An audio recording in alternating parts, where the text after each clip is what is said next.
Assalamualaikum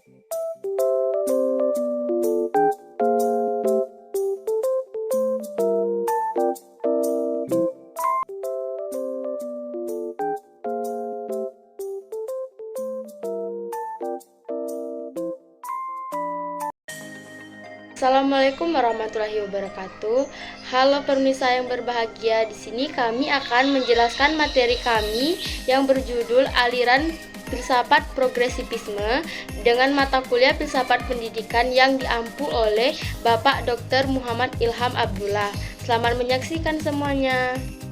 Baiklah, di sini saya akan menjelaskan tentang pengertian filsafat. Apa itu filsafat? Filsafat adalah suatu proses kritik atau pemikiran terhadap kepercayaan dan sikap yang dijunjung tinggi. Sedikit informasi, kata filsafat berasal dari bahasa Yunani, yaitu filosofia. Kata ini kemudian dibagi menjadi dua, yaitu philos yang berarti cinta dan sophia yang berarti kebijaksanaan.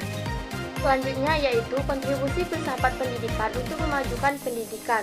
Filsafat pendidikan memiliki peranan yang amat penting dalam sistem pendidikan karena filsafat merupakan pemberi arah dan pedoman dasar bagi usaha-usaha perbaikan, meningkatkan kemajuan dan landasan kokoh bagi tegaknya sistem pendidikan.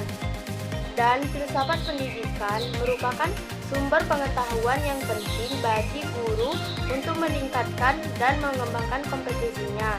Filsafat pendidikan membuat guru memahami pekerjaan mereka dan tahu apa yang mereka akan lakukan di kelas. Selanjutnya, kita masuk ke pengertian filsafat progresivisme.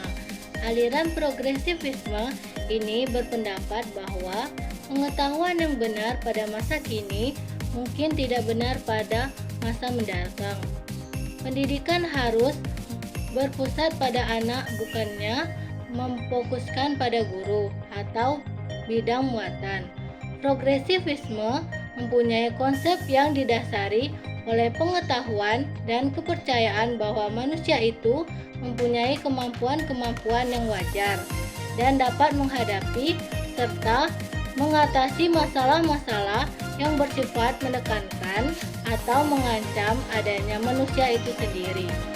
Filsafat progresivisme merupakan aliran filsafat pendidikan yang menekankan kepada peningkatan kemampuan peserta didik melalui pengalaman kemampuan diri peserta didik atau kemandirian dan selalu menunjukkan perubahan dari masing-masing peserta didik. Pengembangan di sini yaitu peserta didik mendapatkan pengetahuan tambahan dari potensi yang dimiliki, dapat mengembangkan potensi secara mandiri, dan dapat menjadi progres atau kemajuan untuk diri peserta didik untuk mencapai tujuan pendidikan. Selanjutnya yaitu tokoh-tokoh filsafat pendidikan. Yang pertama yaitu William James pada tahun 1842 sampai 1910. William James adalah seorang psikologis dan seorang filosof Amerika yang sangat terkenal. Paham dan ajarannya, demikian pula kepribadiannya sangat berpengaruh di berbagai negara Eropa dan Amerika. James berkeyakinan bahwa otak atau pikiran, seperti juga aspek dari ekstensi organik, harus mempunyai fungsi biologis dan nilai kelanjutan hidup, dan dia mengenaskan pada fungsi otak untuk pikiran itu dipelajari sebagai bagian dari mata pelajaran pokok dari ilmu pengetahuan alam. Jadi, James menolong untuk membebaskan ilmu jiwa dari prakonsepsi teologis dan menempatkannya di atas dasar ilmu perilaku. Tokoh yang kedua adalah John Dewey pada tahun 1859 sampai 1952. John Dewey adalah seorang profesor di Universitas Chicago dan Columbia, Amerika. Dewey mengembangkan pragmatisme dalam bentuknya yang orisinil. Tetapi meskipun demikian, namanya sering pula dihubungkan terutama sekali dengan versi pemikiran yang disebut instrumentalisme. Adapun ide filsafatnya yang utama berkisar dalam hubungan dengan problema pendidikan yang konkret, baik teori maupun praktik. Reputasi atau nama baik internasionalnya terletak dalam sumbangan pemikirannya terhadap filsafat pendidikan progresivisme Amerika. Tokoh yang ketiga yaitu Hans Spengler tahun 1852 sampai 1933. Hans Spengler berpendapat bahwa kata tahu itu hanya mempunyai arti praktis. Kesesuaian dengan objeknya tidak mungkin dibuktikan. Satu-satunya ukuran bagi berpikir ialah gunanya, atau dalam bahasa Yunani pragma, untuk mempengaruhi kejadian-kejadian di dunia. Segala pengertian itu sebenarnya buatan semata-mata. Jika pengertian itu berguna untuk menguasai dunia, bolehlah dianggap benar, asal orang tahu saja bahwa kebenaran ini tidak lain kecuali kekeliruan yang berguna saja. Selanjutnya, kontribusi filsafat aliran progresivisme terhadap pendidikan. Progresivisme dapat memberikan kontribusi yang besar untuk perkembangan dan kemajuan dalam penerapan kurikulum 2013. Terlihat dari hubungan antara keduanya, ingin adanya suatu perubahan proses pembelajaran sehingga lebih berfokus pada siswa. Yang berikutnya yaitu penerapan filsafat progresivisme dalam pendidikan. Contoh pelaksanaan aliran progresivisme yaitu seperti dalam kebebasan nilai, kebebasan untuk memilih jurusan, kebebasan pendidikan yang sesuai dengan minat dari peserta didik itu sendiri, serta masih banyak lagi penerapan kehidupan dengan menggunakan filsafat progresivisme. Selanjutnya, pandangan filsafat progresivisme tentang pendidikan. 1. Tujuan pendidikan. Tujuan pendidikan menurut pandangan aliran ini adalah pendidikan harus memberikan keterampilan dan alat-alat yang bermanfaat untuk berinteraksi dengan lingkungan yang berada dalam proses perubahan secara terus-menerus. Yang dimaksud dengan alat-alat adalah keterampilan pemecah masalah yang dapat digunakan individu untuk menentukan, menganalisis, dan memecahkan masalah. Pendidikan bertujuan agar peserta didik memiliki kemampuan memecahkan berbagai masalah baru dalam kehidupan pribadi maupun kehidupan sosial, atau dalam berinteraksi dengan lingkungan sekitar yang berada dalam proses perubahan. Selain itu, pendidikan juga bertujuan membantu peserta didik untuk menjadi warga negara yang demokratis. Yang kedua yaitu kurikulum pendidikan.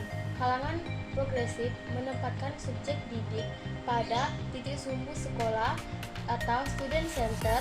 Mereka lalu berupaya mengembangkan kurikulum dan metode pengajaran yang berpangkal pada kebutuhan, kepentingan, dan inisiatif subjek didik.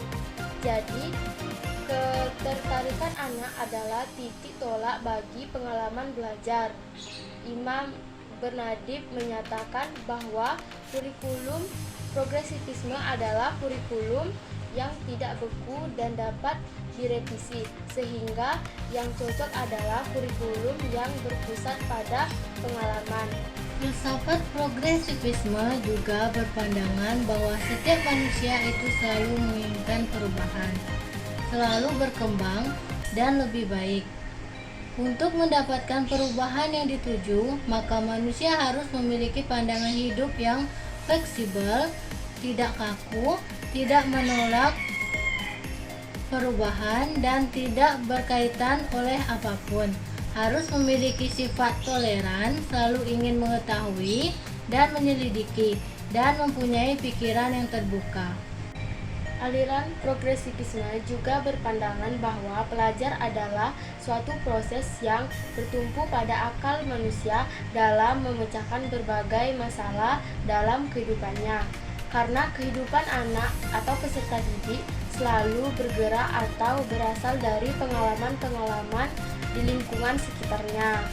Maka, pendidikan menurut aliran ini adalah proses sosialisasi, yaitu suatu proses pertumbuhan dan perkembangan potensi melalui pengalaman untuk mencapai kemajuan dan tujuan pendidikan. Pendidikan yang otoriter menurut progresivisme akan mengalami kegagalan dan hanya akan menghadapi berbagai kesulitan dan mewujudkan tujuan-tujuan yang baik karena tidak memberikan ruang yang semestinya kepada kemampuan manusia yang sebenarnya, justru merupakan motor penggerak atau daya kreatif dalam menyelesaikan permasalahan atau persoalan yang dihadapi di dalam kehidupan. Progresivisme bukan merupakan suatu bangunan filsafat atau aliran yang berdiri sendiri, melainkan merupakan suatu gerakan dan perkumpulan yang didirikan pada tahun 1918. Selama 20 tahunan merupakan suatu gerakan yang kuat di Amerika Serikat. Banyak guru yang ragu-ragu terhadap gerakan ini karena guru telah mempelajari dan memahami filsafat Dewey. Sebagai reaksi terhadap filsafat lainnya, kaum progresif sendiri mengkritik filsafat Dewey. Perubahan masyarakat yang dilontarkan oleh Dewey adalah perubahan secara evaluasi, sedangkan kaum progresif mengharapkan perubahan yang sangat cepat agar lebih cepat mencapai tujuan. Yang oleh sebab itu akan dikaji lebih jauh bagaimana dasar konsep progresivisme yang terus berkembang, yang mana hasil tersebut akan menjadi bahan acuan pembaharuan pendidikan dalam setiap bidangnya. Aliran progresivisme telah memberikan sumbangan yang besar di dunia pendidikan. Aliran ini telah meletakkan dasar-dasar kemerdekaan dan kebebasan kepada anak didik. Anak didik diberikan kebaikan, baik secara fisik maupun secara berpikir, guna mengembangkan bakat dan kemampuan yang terpendam dalam dirinya tanpa terhambat oleh rintangan yang dibuat oleh orang lain. Oleh karena itu, filsafat progresivisme tidak menyetujui pendidikan yang otoriter. Aliran progresivisme memandang kehidupan manusia berkembang terus-menerus dalam suatu arah yang positif. Apa yang dipandang benar sekarang belum tentu benar pada masa yang akan datang. Kesimpulannya, filsafat progresivisme merupakan aliran filsafat pendidikan yang menekankan kepada peningkatan kemampuan peserta didik melalui pengalaman kemampuan diri peserta didik atau kemandirian dan selalu menunjukkan perubahan dari masing-masing peserta didik. Baiklah teman-teman, sekarang kita sudah sampai di bagian penutup. Demikian penyajian materi tentang filsafat dengan judul aliran progresivisme. Semoga bermanfaat bagi yang membutuhkannya. Semoga materi ini menjadi amal ibadah bagi kita semua. Kami mahasiswa dari Prodi Pendidikan Fisika Universitas Bengkulu mengucapkan terima kasih kepada Bapak Dr. Muhammad Ilham Abdullah yang selama dalam pembelajaran kami bukan hanya belajar tentang filsafat, tetapi kami juga diajarkan mengenal Tuhan di dalam diri manusia agar hubungan ibadah dengan Tuhan lebih efektif, dan semoga doa-doa dapat terkabulkan dan tidak lagi berbuat zalim. Sekian dari kami, saya ucapkan wassalamualaikum warahmatullahi wabarakatuh. Bye bye guys.